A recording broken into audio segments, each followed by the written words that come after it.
So next up is in the list, which has been a little bit depressing so far, is going to be your highly processed food products. Okay, these are foods. Now, again, this is your top list of foods to avoid. Now, so far, you should still be able to, eat foods that are pleasurable, and you don't necessarily even need to change the type of foods that you're eating. But you're just,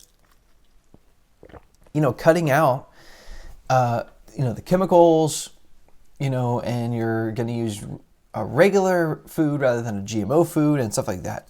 So also on here is your highly processed food products.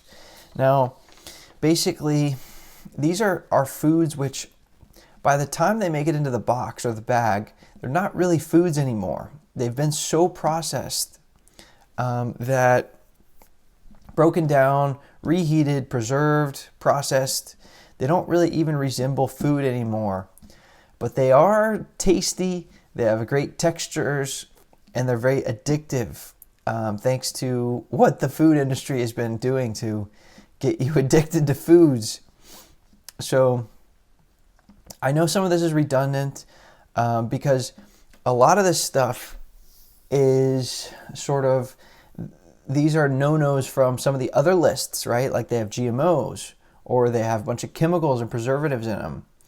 So you can see how these categories kind of overlap. It's like a Venn diagram of chemistry that destroys health. And so food products, these kind of artificial processed foods, you can see, well, they're red flags from other categories as well.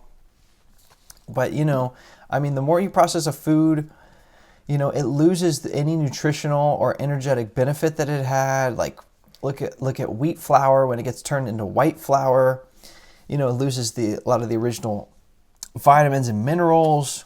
And then furthermore, it's not even really a natural substance anymore. It gets turned into this like sticky, gluey paper mache material.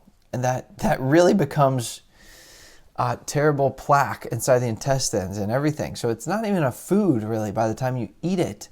Yet it's one of the most common things out there. All the chemistry of these processed foods gets really transformed through the cooking and the heating process. Like cooking oil becomes oxidized when you heat it. It really changes the chemical makeup, and then you add in the GMO factor, and then you add in all these things that preserve it, change the flavor, change the texture, all these chemicals make you crave it more, so you'll buy it again. So yes, this is definitely at the top of the list, these processed foods. It doesn't mean all processed food products are bad. And it can be convenient. Maybe you're a parent, or you're very busy in terms of your schedule. You can't always have serve a meal that's prepared fresh foods. And so there are a growing market for healthy food products that are prepared or that are processed, but more healthy.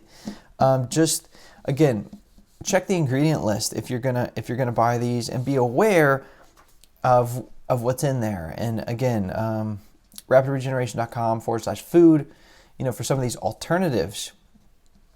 Okay, that's kind of the demarcation point in the list. So those ones, you should just avoid those. If you could avoid all those, that would be amazing. Those are kind of the non-food food categories. Now, in terms of the actual food world, we need to look at some of the top ones to avoid eating.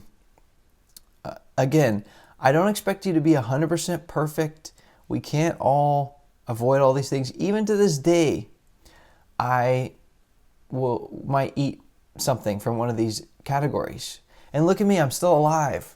So I'm not saying you have to be 100%, but I'm just saying be aware of the top things that are most harmful, that will create the most acidic chemistry, degeneration, harm to cells in the body, and that type of thing. So